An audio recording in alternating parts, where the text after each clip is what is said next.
بسم الله الرحمن الرحيم. வார்த்தைகளில் சிறந்தது அல்லாஹ்வினுடைய வார்த்தை என்றும், வழிகாட்டுதலில் சிறந்தது நபிகள் நாயகம் ஸல்லல்லாஹு அலைஹி வஸல்லம் அவர்களுடைய வழிகாட்டுதல் என்றும், காரியங்களில் மிக மிக கெட்டது மார்க்கங்களில் பித்அத்துகளை உண்டாக்குவது, ஒவ்வொரு பித்அத்தான காரியங்களும் வழிகேடுகள் அனைத்தும் உங்களை நரகில் கொண்டு போய் சேர்க்கும் என்று நபிகள் நாயகம் ஸல்லல்லாஹு அலைஹி வஸல்லம் அவர்கள் தங்களுடைய ஒவ்வொரு சொற்பொழிவின் துவக்கத்திலும் இந்த மனித சமுதாயத்திற்கு நினைவுறுத்தியதை உங்களது சிந்தனையில் ஆரம்பமாக பதிவு செய்து எனது உரையை ஆரம்பம் செய்கிறேன். இணை வைத்தல், பித்அத்துகள், அனாச்சாரங்கள், மூட பழக்க வழக்கங்கள், சடங்கு சம்பிரதாயங்களை விட்டும், அமல்களை பாழாக்கி மறுமை நாளில் நரகத்திற்கு அழைத்து செல்லுகின்ற அனைத்து தீய எண்ணங்கள், நடவடிக்கைகளை விட்டும் நம் எல்லோரையும் அல்லாஹ் பாதுகாத்து,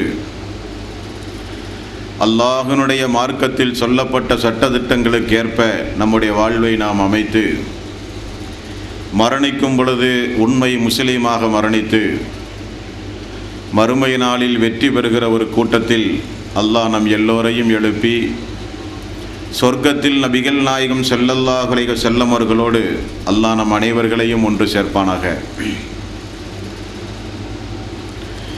அன்பிற்கும் பாசத்திற்கும் உரிய சகோதரர்களே, தாய்மார்களே, பெரியோர்களே, நாம் ஒவ்வொருவரும் நம்முடைய வாழ்நாளில் ஒவ்வொரு சந்தர்ப்பங்களில் நம்முடைய மனவேதனைக்காக, மன வருத்தத்திற்காக கண்ணீர் விட்டு நாம் அழுதிருக்கிறோம். பொதுவாக நமக்கெல்லாம் எப்பொழுது கண்ணீர் வரும் என்றால், ஏதாவது ஒரு பழைய சம்பவங்களை நினைத்தோ, நம்முடைய குடும்பங்களை நினைத்தோ, நம்முடைய எதிர்காலத்தை நினைத்தோ, நமது உடலில் ஏதாவது ஒரு அசௌகரியங்கள், நோய் இருந்தால் அதை நினைத்தோ நாமெல்லாம் கண்ணீர் விட்டு அழுவோம். அழாதவர்கள் யாரும் இல்லை. ஏதாவது ஒரு சந்தர்ப்பத்தில் நம்முடைய கண்களிலே இருந்து கண்ணீர் நிச்சயமாக வந்தே இருக்கும். ஆனால் அந்த கண்ணீர்களை எல்லாம் கொஞ்சம் அப்படியே நீங்கள் யோசித்து பார்த்தால் எல்லாம் உலக சம்பந்தப்பட்ட விஷயங்களாகத்தான் இருக்கும். நாம் யாரையாவது அளவுக்கு அதிகமாக நேசித்திருப்போம், அவர்கள் திடீரென மரணத்தை விட்டிருப்பார்கள். கடுமையான பொருளாதார நெருக்கடியில் இருந்து கொஞ்சம் அழுதிருப்போம். மனைவியை பிரிந்து, குடும்பத்தை பிரிந்து வெளிநாடுகளிலே தொழில் செய்கிறோமே என்று அப்படியே நினைக்கும் பொழுது கொஞ்சம் கண்களிலே கண்ணீர் வரும். இல்லை என்று யாரும் மறுக்க முடியாது. பெண்களை குறித்து சொல்ல வேண்டிய அவசியமே இல்லை. நாம் நம்முடைய வாழ்வில் நிறைய கண்ணீர்களை இந்த உலகத்திலே நாம் சிந்துகிறோம். ஆனால் உலக சம்பந்தப்பட்ட எந்த ஒரு காரணமும் இல்லாமல், உலக சம்பந்தப்பட்ட எந்த ஒரு பிரச்சனைக்காக வேண்டியும் இல்லாமல், முழுக்க முழுக்க அல்லாஹ்வுக்காக, மறுமைக்காக, நம்முடைய அமல்களுக்காக என்றைக்காவது நாம் அழுதிருக்கிறோமா என்றால் அது மிக மிக குறைவுதான் நண்பர்களே. ஆனால் ஒரு இறை விசுவாசியை பொறுத்தவரையில் அல்லாஹு தஆலா அவனுடைய அருள்மறையாம் திருமறை குர்ஆனிலே பல இடங்களில் சொல்கிறான், கண்ணீர் வரும் இறை விசுவாசிகளுக்கு. எப்பொழுது? அல்லாஹ்வினுடைய ஆயத்துகளை ஓதும் பொழுது அவர்கள் அழுதவர்களாக சுஜூதுகளிலே விழுவார்கள் என்று அல்லாஹ் அவனுடைய அருள்மறையாம் திருமறை குர்ஆனிலே சொல்கிறான். அல்லாஹ்வுக்கு விருப்பமான அழுகை, அவனுக்கு மிக மிக விருப்பமான கண்ணீர் துளிகள், அவனை அஞ்சி நாம் அழுகிற பொழுது வருகிற கண்ணீர். நபிகள் நாயகம் ஸல்லல்லாஹு அலைஹி வஸல்லம் அவர்கள் தன்னுடைய வாழ்நாளிலே அழுதிருக்கிறார்கள். யா ரசூலல்லாஹ், நீங்களுமா அழுகிறீர்கள் என்று சஹாபாக்கள் கேட்கிற அளவுக்கு ரசூல் ஸல்லல்லாஹு அலைஹி வஸல்லம் அவர்கள் அழுத சம்பவங்கள் நிறைய உண்டு. அந்த சம்பவங்களை எல்லாம் நீங்கள் பார்த்தால், தனது குடும்பம் பசியும் பட்டினியுமாக இருந்த பொழுதெல்லாம் அழுவாத அல்லாஹ்வுடைய ரசூல் உஹது போர்க்களத்தில் பற்களை உடைத்து கொலை முயற்சியில் இறங்கினார்கள் எதிரிகள். அப்பொழுதும் அழுகாத அல்லாஹ்வினுடைய ரசூல் இந்த சமுதாயத்திற்காக நிறையவே அழுதிருக்கிறார்கள் நபிகள் நாயகம் ஸல்லல்லாஹு அலைஹி வஸல்லம். தோழர்களையும் அப்படித்தான் ஊட்டினார்கள் அல்லாஹ்வுடைய ரசூல். சஹாபாக்களும் 100க்கும் மேற்பட்ட திண்ணை தோழர்கள் அல்லாஹ்வினுடைய ரசூலுடைய வீட்டிற்கு வெளியிலே வாழ்ந்திருக்கிறார்கள். அந்த திண்ணை தோழர்கள் எல்லாம் வயிறார சந்தோஷமாக உண்ட சரித்திரம் மிக மிக குறைவு. அந்த நேரத்திலெல்லாம் உணவுக்காகவோ தன்னுடைய ஏழ்மை நிலையை கருத்தில் கொண்டோ எதிர்கால வாழ்வை நினைத்தோ அந்த சஹாபாக்கள் அழுததாக எந்த ஒரு சந்தர்ப்பத்தையும் நீங்கள் பார்க்க முடியாது. ஆனால் சஹாபாக்கள் நிறையவே அழுதிருக்கிறார்கள். அவர்கள் அழுத ஒவ்வொரு நிகழ்வுகளையும் இன்ஷா அல்லாஹ் இங்கே எடுத்துச் சொல்லப்படும். அதிலிருந்து நமக்கு வர வேண்டிய பாடம் படிப்பினை. சாபித் பின் கைஸ் ரலியல்லாஹு அன்ஹு சிறந்த ஒரு நபித்தோழர். இவர் அன்சாரி தோழர்களிலேயே நல்ல ஒரு பேச்சாற்றல் உடையவர், குரல் வளமுடையவர். இவரை திடீரென பள்ளியில் காணாத காரணத்தினால் நபிகள் நாயகம் ஸல்லல்லாஹு அலைஹி வஸல்லம் அவர்கள் சஅத் பின் முஆத் ரலியல்லாஹு அன்ஹு அவரிடத்திலே விசாரித்தார்கள், எங்கே சாபித்? பள்ளியிலே காணவில்லையே. பள்ளியில் காணாத தோழர்களை விசாரிக்கிறார்கள் ரசூலுல்லாஹி ஸல்லல்லாஹு அலைஹி வஸல்லம்.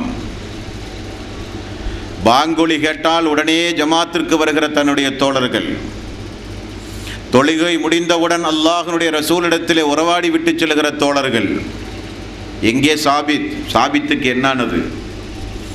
யா ரசூலல்லாஹ், எனது வீட்டுக்கு அருகில் தான் சாபித்துடைய வீடு உண்டு, நான் விசாரித்து வரட்டுமா யா ரசூலல்லாஹ்? சஅத் பின் முஆத் ரலியல்லாஹு அன்ஹு கேட்கிறார்கள், விசாரித்து வாருங்கள். சாபித் அவர்களை சந்திப்பதற்காக வேண்டி சஅத் பின் முஆத் ரலியல்லாஹு அன்ஹு அவர்கள் செல்லும் பொழுது தலையை குனிந்தவர்களாக அமர்ந்து கொண்டு தேம்பி தேம்பி அழுது கொண்டிருக்கிறார்கள் சாபித் பின் கைஸ் ரலியல்லாஹு அன்ஹு.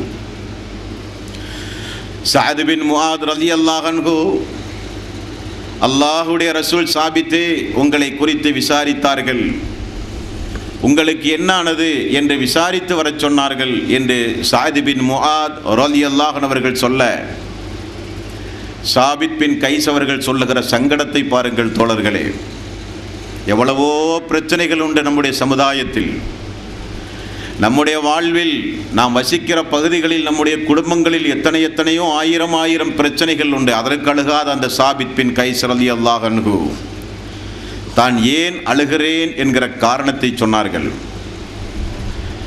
சஅத் அவர்களே, நபிகள் நாயகம் ஸல்லல்லாஹு அலைஹி வஸல்லம் அவர்களுக்கு அல்லாஹ் இறக்கிய ஆயத் 49வது அத்தியாயத்தின் 2வது வசனம், யா ஐயுஹல்லதீன ஆமனு, ஈமான் கொண்டவர்களே, லா தர்ஃபஉ அஸ்வாத்தக்கும் ஃபௌக சௌத்தின் நபியி,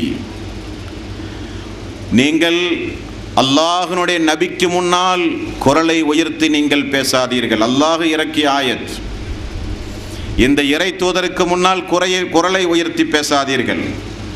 வலா தஜ்ஹரு லஹு பில் கௌலி கஜஹரி பஅலிக்கும் லிபஅல், உங்களில் ஒருவர் மற்றொருவரை அழைப்பதைப் போல இந்த தூதரை நீங்கள் அழைக்காதீர்கள். அப்படி நீங்கள் செய்தால் அன் தஹ்பத அமாலுக்கும் வ அன்தும் லா தஷ்உரூன், உங்களுக்கே தெரியாமல் உங்களுடைய அமல்களை நான் அழித்து விடுவேன் என்று அல்லாஹ் ரப்பல் ஆலமீன் எச்சரிக்கை செய்கிறான். அல்லாஹ் எப்பொழுது அமல்களை அழிப்பான்? அல்லாஹ்வுக்கு இணைகள் வைக்கும் போது. வேறு வேறு பாவங்களை செய்தால் அமல்கள் அழிந்து போகாது.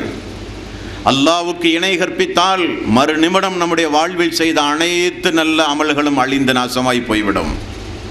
அடுத்ததாக அல்லாஹ் பயன்படுத்துகிற வாசகம், என்னுடைய தூதருக்கு முன்னால் உங்களில் ஒருவர் மற்றவரை அழைத்து குரலை உயர்த்தி சப்தம் போட்டு பேசுவதைப் போல எனது தூதருக்கு முன்னால் நீங்கள் சத்தத்தை உயர்த்தி பேசினால் அமல்கள் அழிந்து போவது உங்களுக்கே தெரியாது என்று அல்லாஹ் எச்சரிக்கையாக ஆயத்தை இறக்கினான்.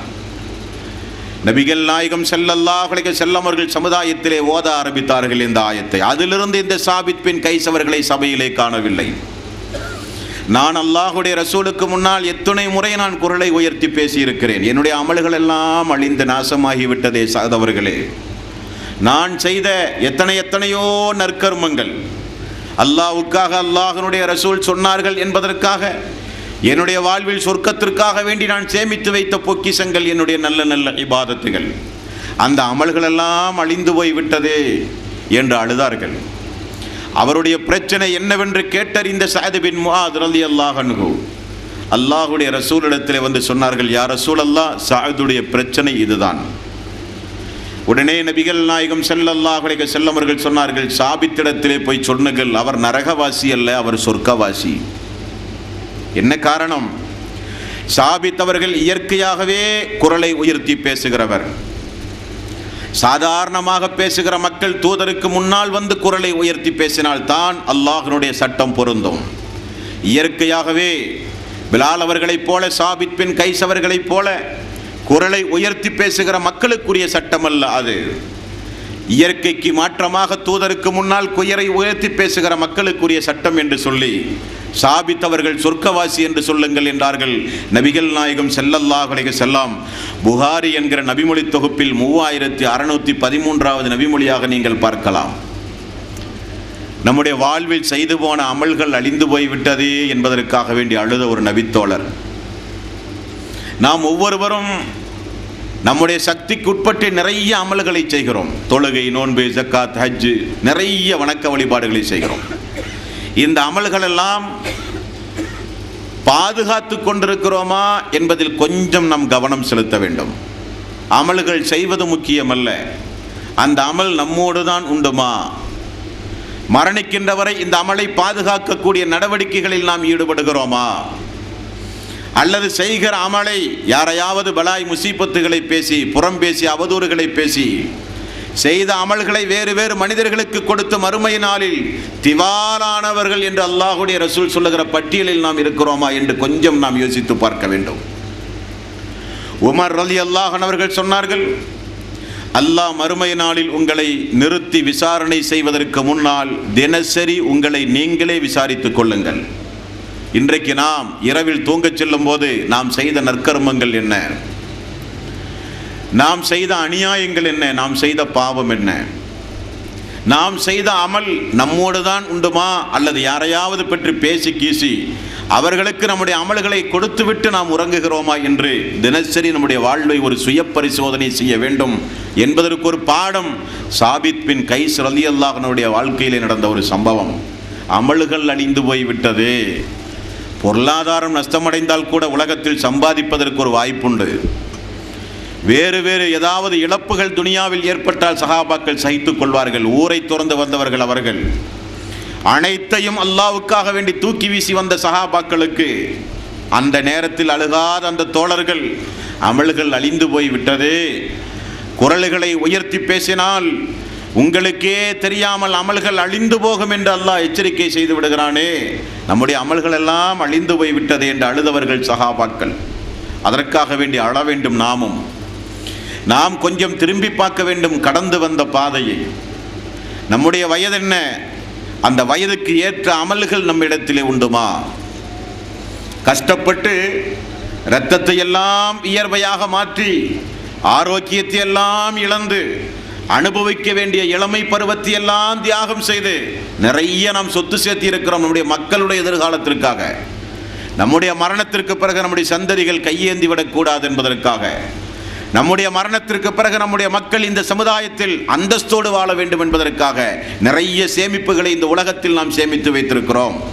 ஆனால் நம்முடைய மரணத்திற்கு பிறகுள்ள மறுமைக்காக வேண்டியுள்ள சேமிப்புகள் நம்முடைய வாழ்விலே என்ன? அது உண்டுமா இல்லையா? அது இல்லாவிட்டால் அதை அதிகப்படுத்துவதற்கு என்ன வழி? செய்கிற அமலை யாருக்காக வேண்டியும் நாம் இழந்துவிடக்கூடாது. நாம் செய்கிற அமலில் நாம் சொர்க்கம் செல்ல வேண்டும். திவாலானவன் யார் தெரியுமா? யார் ரசூலல்லாஹ், யாரிடத்தில் வெள்ளி நாணயங்களும் தங்கங்களும் இல்லையோ அவர்கள்தானே. அவர்களல்ல திவாலானவர்கள், அவர்களல்ல திவாலானவர்கள். திவாலானவர்கள், போண்டியானவர்கள் யார் என்றால், எல்லாம் இருந்தும் கண் சிமிட்டும் நேரத்திற்குள் அனைத்தையும் இழந்தவர்கள் தான் திவாலானவர்கள். பெரிய கோடீஸ்வரர் பூகம்பத்தால், சுனாமையால், பெருமழையால், எரிமலையால் அனைத்தையும் இழந்து வீதியில் இருக்கிறார்களே, அவர்கள் தான் திவாலானவர்கள். மறுமை நாளில் சொர்க்கத்திற்குரிய அமல்களை எல்லாம் சேகரித்துக் கொண்டு சொர்க்கத்துடைய வாசலிலே வந்து நிற்பார்கள். அல்லாஹு தஆலா ஒரு அறிவிப்பு செய்வான், இப்பொழுது பழி தீர்க்கப்படும், பழி தீர்த்த பிறகுதான் நரகவாசி நரகத்திற்கும் சொர்க்கவாசி சொர்க்கத்திற்கும் செல்லப்படுவார் என்கிற ஒரு அறிவிப்பு.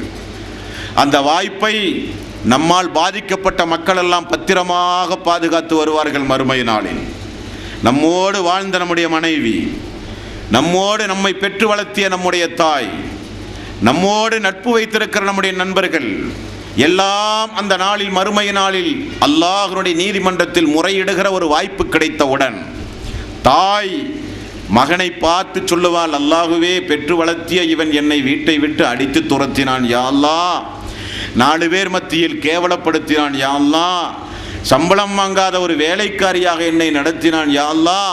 தாயினுடைய புகார், தந்தைமார்களுடைய புகார், மனைவிகளுடைய புகார், மக்களுடைய புகார், புகார்களுக்கு ஏற்றவாறு நம்முடைய நன்மைகள் அந்த நாளில் எடுத்து கொடுக்கப்படும். அபராதம் என்ன? மறுமை நாளில் காசு பணம் அல்ல. அடிப்பவரை திரும்ப அடித்துக் கொள்ளுங்கள் என்று அல்லாஹ் சொல்ல மாட்டான். மறுமை நாளில் அபராதம் ஈட்டுத்தொகை என்பது நாம் செய்த நற்கர்மங்களை நம்மால் பாதிக்கப்பட்ட மக்களுக்கு அல்லாஹ் எடுத்து கொண்டு விடுவான். அடித்தால், துன்புறுத்தினால், வேதனை செய்தான், அல்லாஹுவே வாங்கிய கடனை திரும்ப கொடுக்கவில்லை, என்னென்னமெல்லாம் உண்டுமோ எல்லாம் வரும்.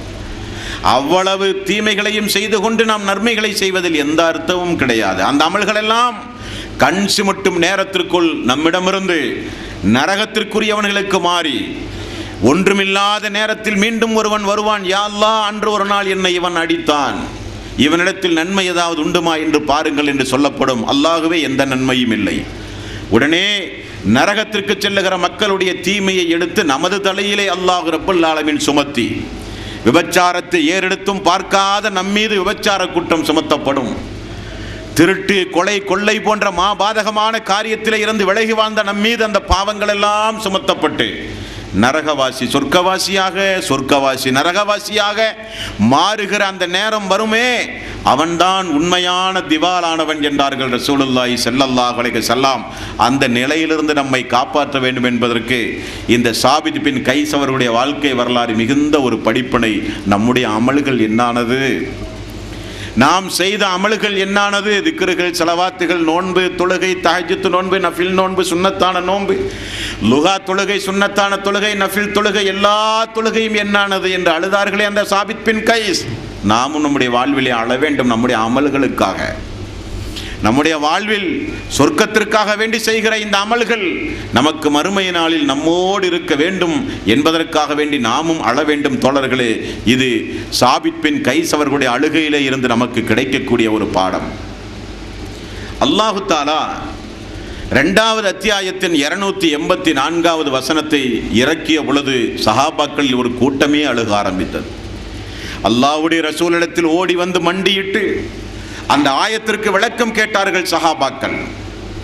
அல்லாஹ்வுடைய தூதருடைய தோழர்களாகிய சஹாபாக்களுடைய பதட்டத்தை பார்த்து அல்லாஹ் ரப்பல் ஆலமீன் மாற்று வசனத்தை இறக்கிய பிறகுதான் சஹாபாக்கள் அழுகையை நிப்பாட்டினார்கள் என்று நாம் பார்க்கிறோம். சூரத்துல் பக்கரா 2வது அத்தியாயத்தின் 284வது வசனம். இந்த வசனத்தில் அல்லாஹ் சொல்கிறான், லில்லாஹி மா ஃபிஸ் ஸமாவாத்தி வ மா ஃபில் அர்ள், வானத்தில் உள்ளவையும் பூமியில் உள்ளவையும் அல்லாஹ்வுக்கே உரியது. வ இன் துபுது மா ஃபி அன்ஃபுசிக்கும் அவ் துஹ்ஃபூஹு யுஹாசிபுக்கும் பிஹில்லாஹ், உள்ளத்தில் நீங்கள் மறைத்து வைத்திருந்ததையும் வெளிப்படுத்தியதையும் அல்லாஹ் நிச்சயம் மறுமை நாளிலே கொண்டு வருவான் என்கிற ஆயத். உள்ளத்தில் எத்தனையோ தீமைகளை நாம் மறைத்து வைத்திருக்கிறோம். நம்முடைய ஆயுள் காலத்தில் எத்தனையோ பாவங்கள் செய்ய வேண்டும் என்று மனதிலே நாம் எண்ணி இருக்கிறோம். உள்ளத்தில் நீங்கள் மறைத்து வைத்ததையும் உள்ளத்தில் நீங்கள் நாவினால் நீங்கள் வெளிப்படுத்தியதையும் அல்லாஹ் நிச்சயம் அந்த நாளில் வெளியே கொண்டு வந்து விசாரிப்பான் என்கிற ஆயத். சஹாபாக்கள் ஓடி வந்தார்கள் அல்லாஹ்வுடைய ரசூலிடத்தில். யா ரசூலல்லாஹ், தொழுகை, நோன்பு, ஜக்காத், ஹஜ் போன்ற எத்தனையோ வணக்கங்களை நாங்கள் செய்கிறோம். அல்லாஹ் என்ன சொல்கிறான்? உள்ளத்தில் உள்ளதையெல்லாம் விசாரணைக்கு கொண்டு வருவேன் என்று அல்லாஹ் சொல்லுகிறானே. யா ரசூலல்லாஹ், நாங்கள் என்ன செய்ய? ரசூலுல்லாஹி ஸல்லல்லாஹு அலைஹி வஸல்லம் அவர்கள் திரும்ப அழகாக சொன்னார்கள், அப்படி பேசாதீர்கள். உங்களுக்கு முன்னால் சென்று போன சமுதாயம் அழிவதற்கு என்ன காரணம்? வேதத்தை நம்புகிறோம், ஆனால் அதன்படி நடக்க மாட்டோம் என்று சொன்னார்கள். நீங்கள் அப்படி சொல்லாதீர்கள். கட்டுப்பட்டோம், செவிதாய்த்தோம், எங்களுடைய ரப் அப்படி சொன்னால் நாங்கள் ஏற்றுக்கொள்கிறோம் என்று சொல்லி நீங்கள் பழகுங்கள் என்று சொன்னவுடன், யா ரசூலல்லாஹ் நாங்கள் கட்டுப்படுகிறோம், யா ரசூலல்லாஹ் நாங்கள் செவிசாய்க்கிறோம், யா ரசூலல்லாஹ் அழுதவர்களாகவே சொன்னார்கள் சஹாபாக்கள். அல்லாஹு தஆலா உடனே திரும்ப அடுத்து இறக்கிய ஆயத், ஆமனர் ரசூல் பிமா உன்சில இலைஹி மிர் ரப்பிஹி வல் முஃமினூன். இந்த தூதரும் தூதரோடு இருக்கிற இறை விசுவாசிகளும் அல்லாஹ் இறக்கி வைத்த வேதத்தை நம்பி விட்டார்கள். குல்லுன் ஆமன பில்லாஹி வ மலாயிகத்திஹி வ குதுபிஹி வ ருசுலிஹி. மேலும் அந்த இறை விசுவாசிகள் அல்லாஹுவையும் வேதத்தையும் தூதர்களையும் விசுவாசம் செய்கிறார்கள். லா நுஃபர்ரிக்கு பைன அஹதிம் மிர் ருசுலிஹி. தூதர்களுக்கு மத்தியிலே பாகுபாடு காட்ட மாட்டோம் என்றும் அவர்கள் சொல்லுகிறார்கள். வகாலு சமிஅனா வ அத்தஅனா உஃப்ரானக ரப்பனா வ இலைக்கல் மசீர். நாங்கள் கட்டுப்பட்டோம், செவிசாய்த்தோம் என்றும் அவர்கள் கூறிவிட்டார்கள்.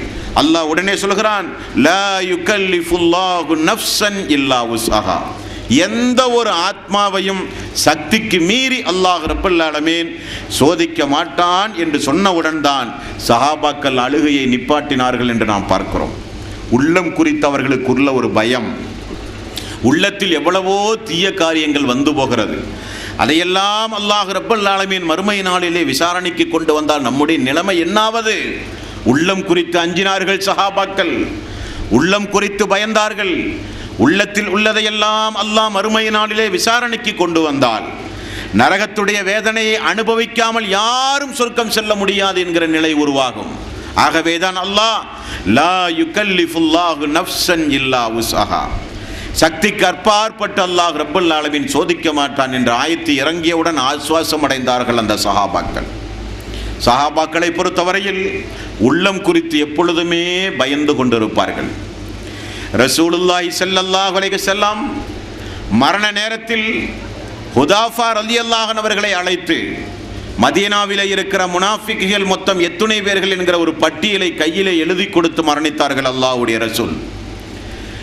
உதைபா ரலியல்லாஹு அன்ஹுடைய கையில் அந்த பட்டியல் இருப்பதை அணிந்தார்கள் உமர் ரலியல்லாஹு அன்ஹு. உமர் அவர்கள் தன்னுடைய ஆட்சி காலத்தில் உதைபா ரலியல்லாஹு அன்ஹு அவர்களை அழைத்தார்கள். உதைபா அவர்களே, அல்லாஹுடைய ரசூல் தந்த அந்த பட்டியலை கொஞ்சம் தாருங்கள், படித்துவிட்டு திரும்ப தருகிறேன் என்றார். கொடுக்க முடியாது, இது அமானிதம் என்றார்கள் உதைபா ரலியல்லாஹு அன்ஹு. வஹி எழுதுகிற ஒரு தோழர், இது கொடுக்க முடியாது, எல்லோரும் வாசிக்கிற பட்டியல் அல்ல இது. இந்த பட்டியல் இஸ்லாமிய மார்க்கத்தில் யாருக்கு முனாஃபிகளுக்கு எங்கும் முக்கியமான பதவிகள் கொடுக்கப்படக்கூடாது. முனாஃபிக்குகளை கண்டறிந்தவர்களுக்கு இமாமத்தை நிறுத்தக்கூடாது. முனாஃபிக்குகளை கண்டறிந்தவர்களை நாம் பேசுகிற ரகசிய அவைகளில் அமர விடாமல் இருப்பதற்காக, முக்கியமான நிகழ்வுகள் நடக்கக்கூடிய நேரங்களில் அவர்களை இனம் கண்டு சமுதாயத்தில் ஒதுக்கி வைக்க வேண்டும் என்பதற்காக வேண்டிய அல்லாஹ்வுடைய ரசூல் தந்த பட்டியல்.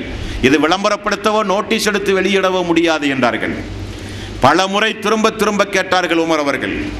கடைசியில் உமர் ரலியல்லாஹு அன்ஹு அவர்கள் சொன்ன வாசகம் என்ன தெரியுமா? உதைபாவே, என்னிடத்தில் படிப்பதற்கு நீங்கள் தர முடியாவிட்டாலும் ஹத்தாபினுடைய மகன் உமருடைய பெயர் அதில் உண்டுமா என்று கேட்டார்கள். இந்த உமருடைய பெயர் அந்த பட்டியலில் உண்டுமா என்று பார்த்து மட்டும் சொன்னால் போதும் என்று சொன்னார்கள். பயந்தார்கள் சஹாபாக்கள். உள்ளத்தில் நிஃபாக் வந்துவிடக்கூடாது, உள்ளத்தில் நயவஞ்சகத்தனம் வந்துவிடக்கூடாது, நம்முடைய வாழ்வில் என்றைக்கும் 2 நிலைகள் நம்முடைய வாழ்விலே வந்துவிடக்கூடாது என்பதற்காக வேண்டி பயந்தார்கள் அந்த சஹாபாக்கள். உதைபா ரலியல்லாஹு அன்ஹு அவர்களை பார்ப்பதற்காக வேண்டி ஒரு நாள் அபூபக்கர் சித்திக் அவர்கள் வந்தார்கள் நலன் விசாரிக்க. எப்படி இருக்கிறீர்கள்? உங்களுடைய தோழர் உதைபா முனாஃபிக் ஆகிவிட்டார் என்று சொன்னார். அபூபக்கர் சித்திக் அவர்களுக்கு ஒன்றும் புரியவில்லை. என்ன தோழரை சொல்லுகிறீர்கள்? ஆமாம், உங்களுடைய தோழர் உதைபா முனாஃபிக் ஆகிவிட்டார். எப்படி, கொஞ்சம் விவரமாக சொல்லுங்களேன்.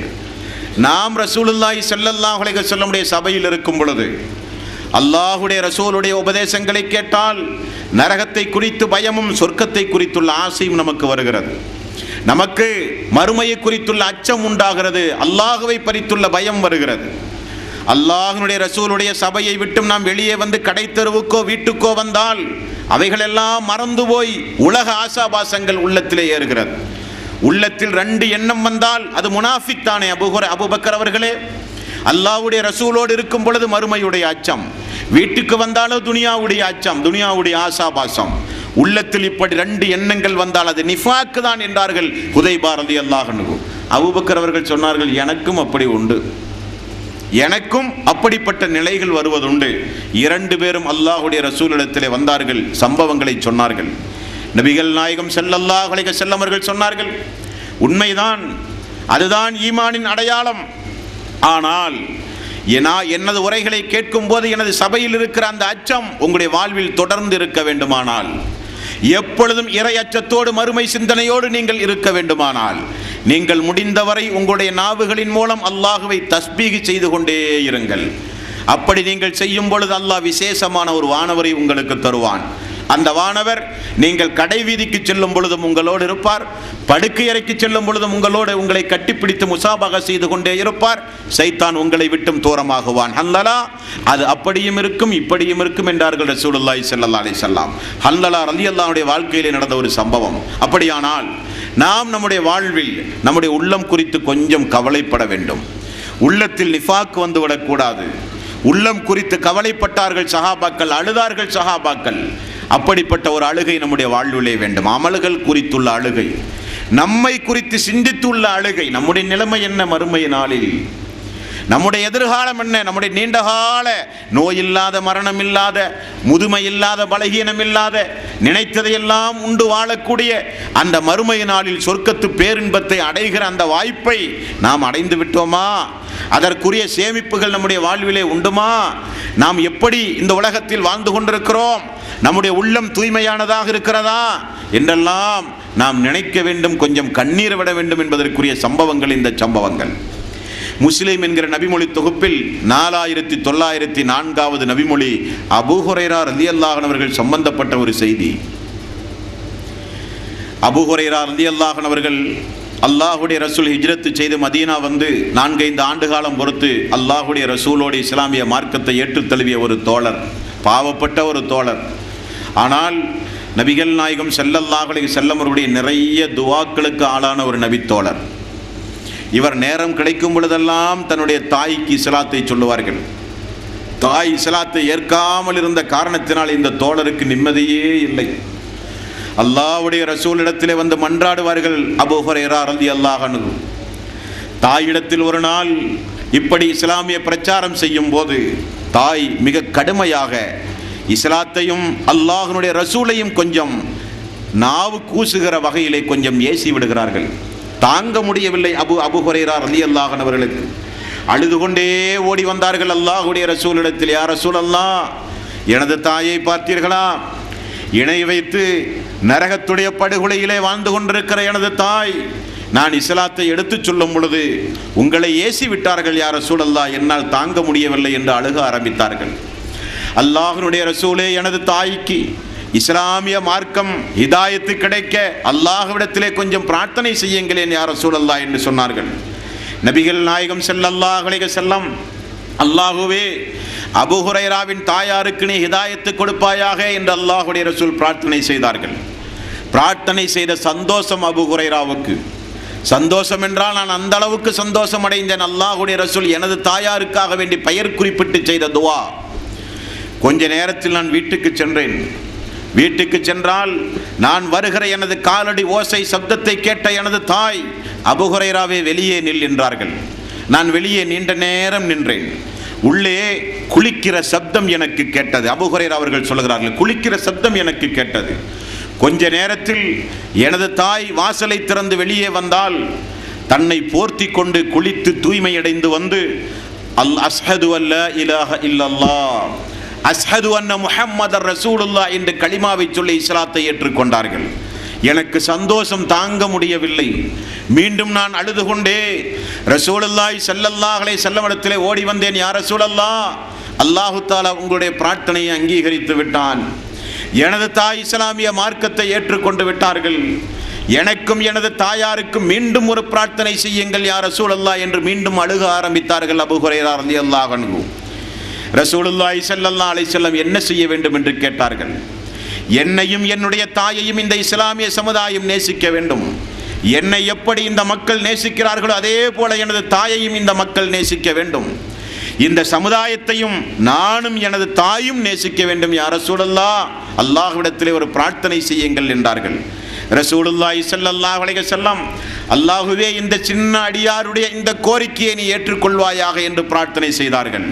அபூ ஹுரைரா சொல்கிறார், அல்லாஹு தஆலா அந்த துஆவை அங்கீகரித்த காரணத்தினால்தான் இந்த உலகத்தில் இருக்கிற எல்லோரும் எனது பெயரை கேட்டால் கொஞ்சம் என் மீது மதிப்பும் மரியாதையும் வைத்திருக்கிறார்கள் என்று அபூ ஹுரைரா ரலியல்லாஹு அன்ஹு அவர்கள் சொன்ன செய்தி முஸ்லிம் என்கிற நபிமொழி தொகுப்பில் 4904வது நபிமொழியாக நீங்கள் பார்க்கலாம். என்றால் இங்கே நமக்குரிய பாடம் என்ன சகோதரர்களே?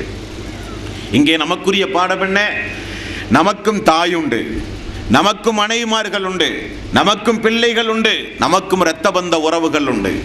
நம்முடைய குடும்பங்களில் யாராவது தொழாவிட்டால் அவர்களுக்காக வேண்டி ஒரு நாளாவது நாம் ஒரு சிறிய முயற்சி எடுத்து தொழுகையை குறித்து பேசியிருப்போமா? நம்முடைய அருமை மனைவி தியாகம் செய்து நமக்காக வேண்டி வாரிசுகளை பெற்றுத் தருவதற்காக வேண்டி தியாகம் செய்வதை மிகப்பெரிய தியாகியாக நம்முடைய மனைவி நம்மோடு வாழ்ந்து கொண்டிருக்கிறாளே, தொழாமல் நோன்பு வைக்காமல் மார்க்கத்திற்கு புறம்பான காரியங்களை செய்து கொண்டு வாழ்கிற மனைவிக்காக வேண்டி என்னைக்காவது ஒரு சொட்டு கண்ணீர் நம்முடைய கண்களிலே வந்திருக்குமா? கணவனுக்காக வேண்டி மனைவிமார்கள் என்றைக்காவது அழுதிருப்பார்களா? நாம் உண்டு, நம்முடைய குடும்பம் உண்டு. எப்படியாவது நம்முடைய கணவன் சம்பாதித்து வந்து நமக்கு தேவையான ஆடம்பர பொருள்களை வீடுகளிலே வாங்கி குவித்து அண்டை வீட்டுக்காரனைப் போல சமுதாயத்தில் இருக்கிற பெண்களைப் போல சந்தோஷமாக வாழ்ந்தால் போதும். கணவன் தொழுதாலும் சரி, தொழாவிட்டாலும் சரி, கணவன் வட்டிக்கு பொருளாதாரத்தை திரட்டினாலும் சரி, திரட்டாவிட்டாலும் சரி, எப்படி போனாலும் நான் நிம்மதியோடு இருக்க வேண்டும் என்று நினைக்கக்கூடிய பெண்கள் தான் சமுதாயத்திலே உண்டு. நம்மை பெற்று வளர்த்திய தாய், நமக்காக வேண்டி ஓடாய் உழைக்கிற நம்முடைய தந்தை இஸ்லாமிய மார்க்கத்திற்கு புறம்பாக நடந்தாலோ, மார்க்கத்தை விட்டு வெளியேறி ஹராமான காரியங்களை செய்து அவர்கள் வாழ்ந்தாலோ, அவர்களுக்காக வேண்டி ஒரு சொட்டு கண்ணீர் நம்முடைய வாழ்விலே சிந்தியிருப்போமா சகோதரர்களே? மறுமையை கொஞ்சம் யோசித்து பாருங்கள். இந்த மனைவி, இந்த மக்கள், இந்த தாய், இந்த தந்தை நமக்கு மறுமை நாளில் சொர்க்கத்தில் ஒன்றாக இருக்க வேண்டுமானால் நாம் நம்முடைய குடும்பத்தை பாதுகாக்க வேண்டும் நரகத்திலே இருந்து. யா அய்யுஹல்லதீன ஆமனூ கு அன்ஃபுஸக்கும் வஅஹ்லிக்கும் நாரா, ஈமான் கொண்டவர்களே, உங்களையும் உங்களது குடும்பத்தாரையும் எரிகின்ற நரக நெருப்பிலிருந்து பாதுகாத்துக் கொள்ளுங்கள் என்று அல்லாஹ் சொல்கிறான். அபூ ஹுரைரா அவர்களுக்கு அதுதான் சங்கடம், கஷ்டம். நாம் இந்த மார்க்கத்தை ஏற்றுக்கொண்டோம், நம்மை பெற்று வளர்த்திய நம்முடைய தாய் அல்லாஹ்வுக்கு இணை வைத்த நிலையிலேயே இருக்கிறார்களே. யா ரசூலல்லாஹ், ஹிதாயத்து கிடைக்க துஆ செய்யுங்கள் யா ரசூலல்லாஹ். மன்றாடுகிறேன், தினசரி பேசுகிறேன், போராட்டம் நிகழ்த்துகிறேன், எனது தாய்க்கு ஹிதாயத்து கிடைக்க அல்லாஹ்விடத்திலே துஆ செய்யுங்கள் யா ரசூலல்லாஹ் என்று அபூ ஹுரைரா ரலியல்லாஹு அன்ஹு அவர்கள் குடும்பத்திற்காக வேண்டி அழுதிருக்கிறார்கள். பெற்ற தாய்க்காக அழுதிருக்கிறார்கள் அபூ ஹுரைரா ரலியல்லாஹு அன்ஹு. அன்பார்களே, நம்முடைய கண் எதிரே நம்முடைய தாயையோ, நம்முடைய கண் எதிரே நம்முடைய தந்தையையோ, பெற்றோர்களுடைய கண் எதிரே பிள்ளைகளையோ அல்லாஹ் ரப்பல் ஆலமீன் மறுமை நாளில் 70 முழ சங்கிலியால் கட்டி வானவர்களின் மூலம் அடித்து விரட்டி நரகத்தில் தூக்கி எறிகிற அந்த காட்சி நம் கண் எதிரே பார்த்தால் பார்க்கிற சக்தி நமக்கு கிடையாது. இப்ராஹிம் அலைஹிஸ்ஸலாத்து வஸ்ஸலாம் அல்லாஹ்வுடைய நண்பர். அந்த இப்ராஹிம் நபியினுடைய தந்தையை அல்லாஹ் ரப்பல் ஆலமீன் மறுமை நாளில் நரகத்தினுடைய அடித்தளத்திலே இருந்து மேல் தளத்திற்கு அல்லாஹு தஆலா தூக்கி வீசுகிறான். புலியினுடைய முகத்தை போல, கழுதையினுடைய முகம் போல முகம் மாற்றப்பட்டு தூக்கி வீசப்படுவதை பார்த்து இப்ராஹிம் அலைஹிஸ்ஸலாத்து வஸ்ஸலாம், அல்லாஹுவே எனது தந்தை, அல்லாஹுவே எனது தந்தை, அல்லாஹுவே இந்த நாளில் இதைவிட ஒரு இழிவு எனக்கு வேறொன்றும் இல்லை என்று கதறி அழுத சம்பவம் ஹதீசுகளிலே நம்மால் பார்க்க முடிகிறது. ஆகவே நம்முடைய குடும்பங்களுடைய ஹிதாயத்திற்காக அல்லாஹ்விடத்தில் பிரார்த்தனை செய்ய வேண்டும். ரப்பனா லா துஜிய குலூபனா பஅத இத் ஹதைதனா வஹப் லனா மின் லதுன்க ரஹ்மா இன்னக அன்தல் வஹ்ஹாப். அல்லாஹ்வே, எங்களுக்கு எங்களுடைய உள்ளத்தை நீ நேர்வழி காட்டிய பிறகு, எங்களுடைய உள்ளத்தை இந்த தௌஹீதின் பக்கம் நீ திருப்பிய பிறகு, எங்களுடைய உள்ளம் தடம் புரண்டு செல்லாமல் நீதான் யா அல்லாஹ் பாதுகாக்க வேண்டும். உன்னுடைய அருளும் உன்னுடைய கிருபையும் எங்களுக்கு இருக்க வேண்டும் யா அல்லாஹ் என்று அல்லாஹ்விடத்திலே பிரார்த்தனை செய்ய வேண்டும். என்றைக்கும் நம்முடைய வாழ்வில் பிரார்த்தனையில் ஒன்றை நாம் மறந்துவிடக் கூடாது. நாமெல்லாம் பிரார்த்தனை செய்யக்கூடியவர்கள் தான். நம்முடைய எதிர்கால வாழ்வுக்காக, சந்தோஷமான வாழ்வுக்காக, கடன் தொல்லை இல்லாமல் வாழ்வதற்காக, ஹராமிலே இருந்து தவிர்ந்து வாழ்வதற்காக நிறைய துஆக்களை அல்லாஹ்விடத்திலே செய்கிறோம். நாம் அல்லாஹ்விடத்தில் செய்ய வேண்டிய ஒரு துஆ உண்டு. அல்லாஹுவே, நாங்கள் மரணிக்கும் பொழுது இந்த ஹிதாயத்தோடு நாங்கள் மரணிக்க வேண்டும். மரணிக்கும் பொழுது அஷ்ஹது அல்லா இலாஹ இல்லல்லாஹ் என்கிற திருக்கலிமாவை மொழிந்து நிறைய பிரார்த்தனைகளை செய்து நானும் எனது மனைவிமார்களும் குடும்பத்தார்களும் இஸ்லாமிய மார்க்கத்தை பின்பற்றிய நிலையில் நாங்கள் மரணிக்க வேண்டும் யா அல்லாஹ் என்று பிரார்த்தனை செய்ய வேண்டும். சகோதரர்களே, நம்முடைய குடும்பங்களில் யாராவது மார்க்கத்தை பின்பற்றாமல் நடந்தாலோ, நம்முடைய குடும்பங்களில் யாராவது மார்க்கத்திற்கு எதிராக நடந்தாலோ, நம்முடைய குடும்பங்களில் யாராவது அல்லாஹுவை குறித்தோ வேதத்தை குறித்தோ தூதரை குறித்தோ தெரியாமல் வாழ்ந்து கொண்டிருந்தாலோ அவர்களுக்கு தெரியப்படுத்த கொஞ்சம் நாம் முயற்சி எடுக்க வேண்டும், கொஞ்சம் அள வேண்டும். அல்லாஹுவே அவர்களுக்கு நீ ஹிதாயத்தை குடியா அல்லாஹ், அல்லாஹுவே அவர்களை நீ நேர்வழிப்படுத்தியா அல்லாஹ், அல்லாஹுவே மார்க்கப்பட்டுள்ளவர்களாக எனது கணவரை, எனது மனைவியை, எனது தாய் தந்தையை, எனது மக்களை நீ ஆக்குவாயாக யா அல்லாஹ். கண் குளிர்ச்சியை எங்களுக்கு நீ தாய் அல்லாஹ். எங்களுடைய குடும்பங்களின் மூலமாக குடும்பத்தார்களை கொண்டு சோதித்து விடாதே யா அல்லாஹ். அல்லாஹ்விடத்தில் அழுது புலம்பி பிரார்த்தனை செய்கிற ஒரு பாடம் இந்த அபூ ஹுரைரா அவருடைய வாழ்க்கையில இருந்து நமக்கு கிடைக்கிறது. அழுதார்கள் அபூ ஹுரைரா ரலியல்லாஹு அன்ஹு, தாய்க்கு ஹிதாயத்து கிடைக்கவில்லை என்பதற்காக. அதே போல நபிகள் நாயகம் ஸல்லல்லாஹு அலைஹி வஸல்லம் அவர்களால் ஊட்டி வளர்க்கப்பட்ட அம்ர் பின் ஆஸ் ரலியல்லாஹு அன்ஹு, முஸ்லிம் என்கிற நபிமொழி தொகுப்பில் 192வது நபிமொழி. அந்த தோழரும் அழுத ஒரு சம்பவம் உண்டு. அவர் எப்பொழுது அழுகிறார்? மரண நேரத்தில் நோய்வாய்ப்பட்டு மரணிக்கப் போகிறோம் என்பதை தெரிந்து தாடி நினையக்கூடிய அளவுக்கு தேம்பி தேம்பி அழுதாராம். அவரை பார்ப்பதற்காக வேண்டி சென்ற நபித்தோழர்கள் சொல்லுகிறார்கள், அழுத அம்ர் பின் ஆஸ் அவர்கள் சுவற்றின் பக்கம் முகத்தை திருப்பி மீண்டும் அவர்கள் அழுக ஆரம்பித்தார்கள். அருகிலே இருக்கிற அவருடைய அன்பு மகன், தந்தையே, ஏன் இப்படி நீங்கள் தாடி நினைக்கிற அளவுக்கு இந்த நேரத்தில் இப்படி நீங்கள் அழுது புலம்ப வேண்டிய அவசியம் என்ன தந்தையே? அல்லாஹு தாலா, அல்லாஹ்வுடைய ரசூல் உங்களுக்காக வேண்டி எவ்வளவு பிரார்த்தனை செய்திருக்கிறார்கள். அல்லாஹ்வுடைய ரசூலோடு தோழமை கொண்டவர்கள் நீங்கள் எல்லாம், அல்லாஹ்வுடைய ரசூலோடு மார்க்க பணிகளை செய்தவர்கள் நீங்கள் எல்லாம், உங்களுக்கு என்ன கஷ்டம், ஏன் எதை நினைத்து நீங்கள் அழுகிறீர்கள் என்று கேட்டார்கள்.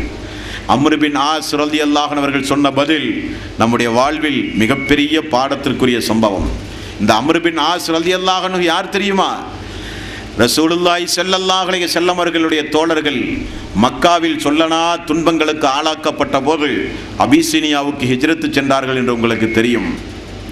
அபிசீனியாவுக்கு ஹிஜ்ரத்து சென்ற போது குறைஷிகளின் மூலமாக, மக்கத்து குறைஷிகளின் மூலமாக மீண்டும் நஜ்ஜாசி மன்னிடத்திலே போய் எடுத்து பேசி தந்திரமாக அவர்கள் அனைவர்களையும் அழைத்து வந்து கொடுமை செய்வதற்காக வேண்டி தூதராக அனுப்பப்பட்டவர் தான் இந்த அம்ர் பின் ஆஸ் ரலியல்லாஹு அன்ஹு. நல்ல பேச்சாற்றல் உடையவர், பேசினால் அப்படியே மக்களை மயக்கி விடுவார். அப்படிப்பட்ட நாவன்மை உடையவர் அம்ர் பின் ஆஸ். மிகுந்த ஒரு அன்பளிப்புகளோடு அபிசீனியாவுக்கு சென்றார். அங்கேதான் நஜ்ஜாசி மன்னரிடத்திலே போய் பல்வேறு வகையான உரையாடல்கள் நிகழ்த்தி ஜாபிர் அவர்களுடைய தலைமையில் அன்றைக்கு குடிபெயர்ந்த அந்த முஹாஜிர்களை மிகப்பெரிய கொடுமை செய்வதற்காக வேண்டி குறைஷிகள் அனுப்பியே நீ கொண்டே வர வேண்டும் என்று தீர்மானம் செய்து அனுப்பினார்கள். அம்ர் பின் ஆஸ் அவர்கள் நஜ்ஜாசி மன்னிடத்திலே போய் சொன்னார், வந்திருப்பவர்கள் யார் தெரியுமா? குழப்பவாதிகள், சமுதாய துரோகிகள், உங்களுடைய ஈசாவையே கொச்சைப்படுத்தி பேசக்கூடியவர்கள், நம்முடைய முன்னோர்கள் மூதாத்தியருடைய மதங்களை எல்லாம் வேண்டாம் என்று சொல்லி ஒரு அனாதையை தூதர் என சொல்லிக் கொண்டு திரிகிற மக்கள் என்றெல்லாம் சாமர்த்தியமாக அவர் பேசிய சம்பவம் ஹதீஸ் கிதாபுகளிலே நம்மால் பார்க்க முடிகிறது. இறுதியில் நஜ்ஜாசி அவருக்கு இஸ்லாமிய மார்க்கத்தை எடுத்து சொன்னார். அப்படியெல்லாம் பேசாதே அம்ர் பின் ஆஸ், நம்முடைய நட்பு என்ன, நீண்டகால நட்பு நம்முடைய நட்பு. முஹம்மது என்பவர் சாதாரணப்பட்டதல்ல. இந்த தோழர்களை குறித்து நான் விசாரித்து அறிந்ததில் அவர் நிச்சயமாக அல்லாஹ்வுடைய ரசூல் தான். நீ அவர் எங்கிருக்கிறார் என்பதை புரிந்து அறிந்து அவரை நீ ஏற்றுக்கொள் என்று சொன்னவுடன் மனமாறி மதீனாவுக்கு சென்றவர் தான் இந்த அம்ர் பின் ஆஸ் ரலியல்லாஹு அன்ஹு. அவர் சொல்லுகிறார் மகனிடத்தில், நான் ஏன் அழுகிறேன் தெரியுமா? இந்த சக்கராத்துடைய நேரத்தில் என்னுடைய கடந்த கால வாழ்வில் 3 கட்டங்களை நான் தாண்டி வந்திருக்கிறேன். அந்த ஒவ்வொரு கட்டங்களையும் நினைத்து நினைத்து நான் அழுகிறேன் என்று சொன்னார்கள். நம்முடைய வாழ்விலும் அந்த சந்தர்ப்பங்கள் உண்டு. எனது வாழ்வில் நடந்த முதல் கட்டம், என் அருமை மகனே, அல்லாஹ்வுடைய ரசூலை நான் கொள்வதையே லட்சியமாக கொண்டு அலைந்து திரிந்தேன். அவருடைய முகம் போல ஒரு வெறுப்புக்குரிய முகம் எனது வாழ்நாளிலே கிடையாது. எப்படியாவது எவ்வளவு கடுமையான முயற்சி எடுத்தாவது அல்லாஹ்வுடைய ரசூலை நான் கொலை செய்தே தீருவேன் என்று விடாப்பிடியாக நடந்த ஒரு காலம் உண்டு. முதல் கட்ட ஒரு வாழ்வு. அதே நிலையில் நான் மரணித்திருந்தால் நரகத்தினுடைய அடித்தளத்திற்கு நான் சென்றிருப்பேனே, அதிலிருந்து அல்லாஹ் என்னை காப்பாற்றினான் பார்த்தீர்களா, அதற்காக வேண்டி அதை நினைத்து நான் அழுகிறேன் என்றார்கள். நம்முடைய ஆயுள் காலத்திலும் நம்முடைய கடந்த காலத்திலும் அப்படிப்பட்ட சந்தர்ப்பங்கள் நமக்கு வந்து போனதுண்டு. நாம் யாரும் பிறக்கும் பொழுதே நேரான வழியை பின்பற்றிய மக்கள் அல்ல. மழைக்கு கூட பள்ளியின் பக்கம் ஒதுங்காதவர்கள் நாம் எல்லாம். அல்லாஹ்வுடைய வேதம் என்றால் என்னவென்றே நமக்கு தெரியாது. அல்லாஹ்வுடைய ரசூலை குறித்து சொல்ல கேட்டிருக்கிறோமே தவிர அவரை பின்பற்ற வேண்டும் என்கிற எண்ணமில்லாமல் வாழ்ந்து கொண்டிருந்தோம். எப்பொழுதும் சூதாட்ட கிளப்புகளிலும் சினிமா தியேட்டர்களிலும் நம்முடைய வாழ்வினுடைய பகுதி நேரங்களை கழித்தவர்கள் நாம் எல்லாம்.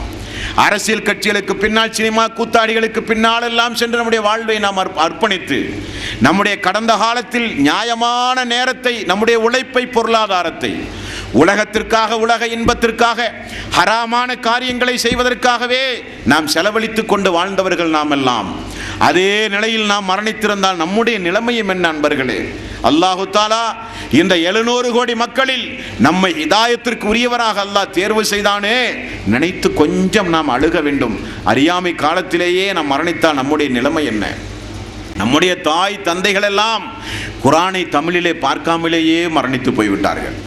அல்லாஹ்வுடைய ரசூலுடைய போதனைகள் அடங்கிய ஹதீஸ் கிதாபுகளில் கண்களில் பார்க்காமலேயே மரணித்து போய்விட்டார்கள். நல்ல நல்ல உபதேசங்களை கேட்கிற வாய்ப்பை இழந்து போய் மரணித்து விட்டார்கள் நம்முடைய முன்னோர்கள். அதே வரிசையில் நாமும் மரணித்திருந்தால் நம்முடைய நிலைமை என்ன சகோதரர்களே? மகனே, அந்த முதல் கட்ட வாழ்வு, இஸ்லாத்தினுடைய விரோதியாக நான் வாழ்ந்து கொண்டிருந்த அந்த நேரத்தில் எனது உயிர் போயிருந்தால் நரகத்தினுடைய அடித்தளத்திற்கு நான் போயிருப்பேனே மகனே, அதை நினைத்து நான் அருகிறேன் என்றார். இரண்டாவது கட்ட ஒரு வாழ்வுண்டு. நான் இஸ்லாத்தை தழுவ வேண்டும் என்று முடிவு செய்தேன்.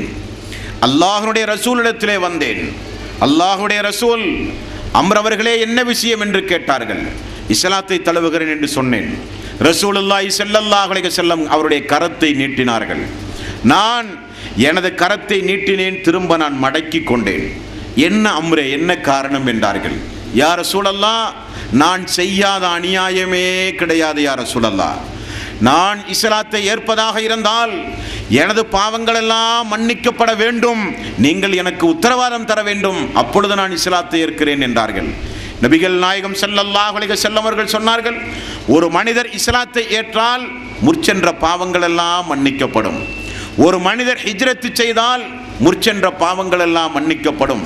ஒரு மனிதர் ஹஜ் செய்தால் முற்சென்ற பாவங்கள் எல்லாம் மன்னிக்கப்படும் என்றார்கள். உடனே நான் கரம் பிடித்து இஸ்லாத்தை தழுவினேன்.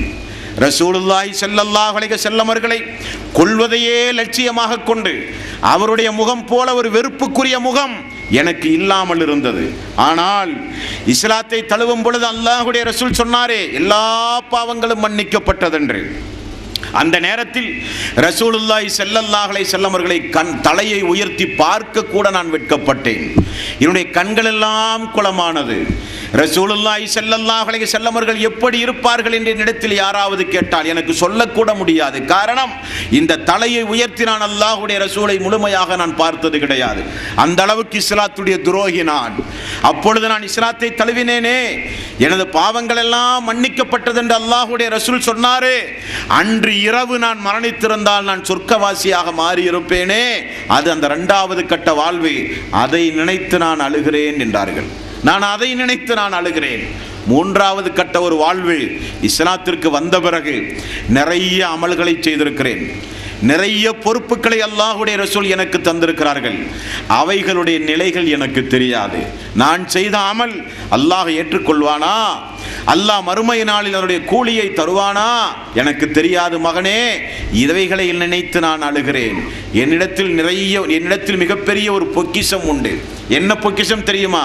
அஷ்ஹது அல்லா இலாஹ இல்லல்லாஹ் அஷ்ஹது அன்ன முஹம்மதர் ரசூலுல்லாஹ். வணக்கத்திற்குரியவன் அல்லாஹ்வை தவிர யாரும் இல்லை என்று திருக்களிமா சொல்ல இஸ்லாத்தை ஏற்றேனே, அந்த ஷஹாதத்து கலிமா என்கிற மிகப்பெரிய பொக்கிஷம் என்னிடத்தில் உண்டு. அவைகளை நினைத்து நான் அழவில்லை. நான் மரணித்தால் யாரும் ஒப்பாரி வைத்து அழக்கூடாது. நான் மரணித்தால் யாரும் மார்க்கத்திற்கு புறம்பான பேச்சுக்களை பேசிவிடக்கூடாது. என்னை நீங்கள் அடக்கம் செய்தால் உடனே அடக்கிவிட்டு வந்து விடாதீர்கள்.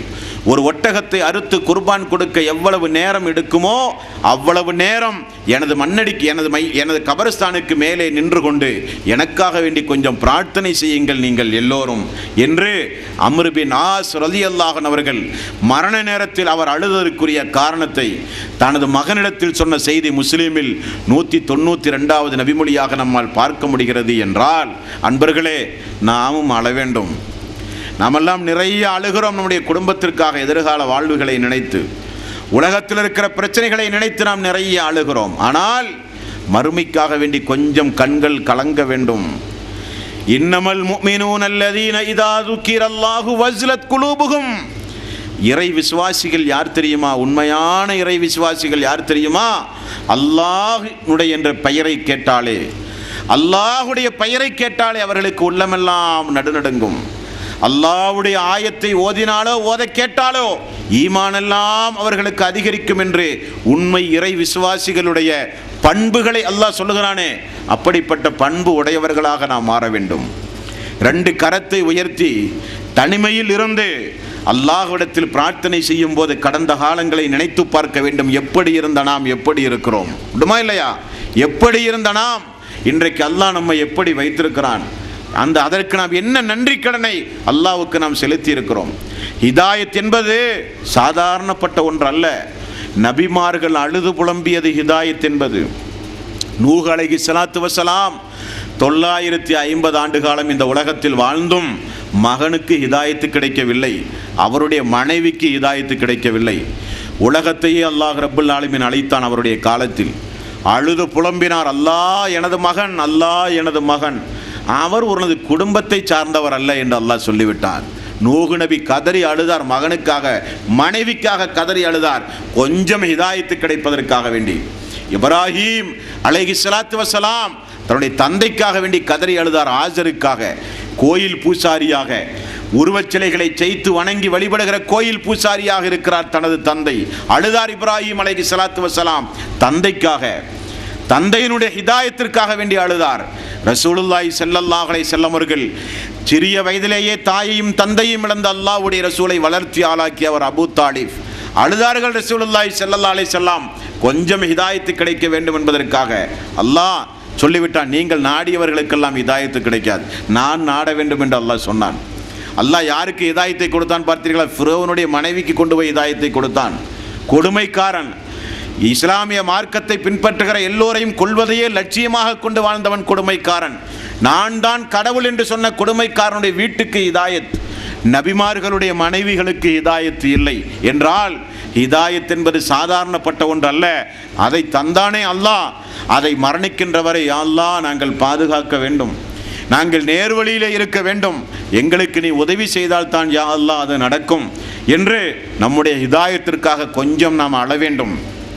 எப்படியெல்லாமோ வாழ்ந்த நம்மை அல்லாஹு தாலா இந்த மார்க்கத்திலே கொண்டு வந்து நுழைத்து ஓரளவுக்கு இன்றைக்கு தொழுவதற்கு மனமில்லாத மக்கள் இருக்கிற காலம், ரமலானுடைய மாதம் என்று இருந்தும் கூட நோன்பு வைக்க மனமில்லாத மக்கள் உண்டுமா இல்லையா? இஸ்லாத்தில், இஸ்லாமிய மார்க்கத்தில் உண்டு. அவர்களுக்கு நல்ல செய்திகளை கேட்க மாட்டார்கள். உபதேசங்களை கேட்டால் எங்கே திருந்த வேண்டி வருமோ என்று உபதேசத்தையே கேட்க மாட்டார்கள். அவர்களுக்கு திருக்குரான் படிக்க எண்ணமே கிடையாது. ஆனால் அல்லாஹு தாலா இந்த புனிதமிக்க ரமலானுடைய மாதத்தில் இத்துணை மணி நேரமாகியும் கூட அதிகாலை பொழுது நம்முடைய பணியிடங்களுக்கு செய்ய வேண்டிய வேலைகளுக்கு செய்ய வேண்டிய நம்ம உலக சம்பாத்தியங்களுக்கு உழைக்க வேண்டிய உழைப்புகள் இருந்தும் கூட இந்த நேரத்தை உயிர்ப்பித்து நல்லமல்கள் செய்ய வேண்டும், நல்ல செய்திகளை கேட்க வேண்டும் என்று அல்லாஹ் நம்மை தேர்வு செய்து இந்த இடத்திற்கு கொண்டு வந்தானே, அதற்கு அல்லாஹ்விடத்திலே சுஜூது செய்து நாம் பிரார்த்தனை செய்ய கடமைப்பட்டிருக்கிறோம். அல்லாஹ் இந்த நிலையை கொஞ்சம் நீட்டித்தாயா அல்லாஹ். எங்களுடைய குடும்பங்களில் ஹிதாயத்து பெறாத மக்கள் உண்டு, அவர்களுக்கெல்லாம் கொஞ்சம் ஹிதாயத்து கொடு யா அல்லாஹ். அல்லாஹ்வே இந்த ஹிதாயத்தை மரணிக்கின்றவரை எங்களுக்கு நீட்டித்தாயா அல்லாஹ். அல்லாஹ்வே நாங்கள் இஸ்லாமிய மார்க்கத்தில் உறுதிபட நடக்க வேண்டும், அமல்களை அதிகம் அதிகம் செய்ய வேண்டும், ஹராமான காரியத்தில் இருந்து ஒதுங்கி வாழ வேண்டும். முஸ்லீமாக நாங்கள் வாழ்கிற நேரத்தில் எங்களுடைய உயிரை நீ கைப்பற்றி யா அல்லாஹ் என்றெல்லாம் அல்லாஹ்விடத்தில் மறுமைக்காக, சொர்க்கத்திற்காக, நரகத்தை கொஞ்சம் பயந்து, அல்லாஹ்வை கொஞ்சம் பயந்து பிரார்த்தனை செய்கிற நன்மக்களாக நாம் மாற வேண்டும். அல்லாஹ் அல்லாஹ்வுடைய அடியார்களே, எல்லாம் வல்ல அல்லாஹு தாலா எதை நாம் கேட்டோமோ அதன் அடிப்படையில் வாழ்ந்து மரணிக்கின்ற நல்லவர்களாக அல்லாஹ் நம் அனைவர்களையும் ஆக்கி அருள் புரிவானாக. வ ஆகிரு தவ்வானா அனில் ஹம்துலில்லாஹி ரப்பில் ஆலமீன். அஸ்ஸலாமு அலைக்கும்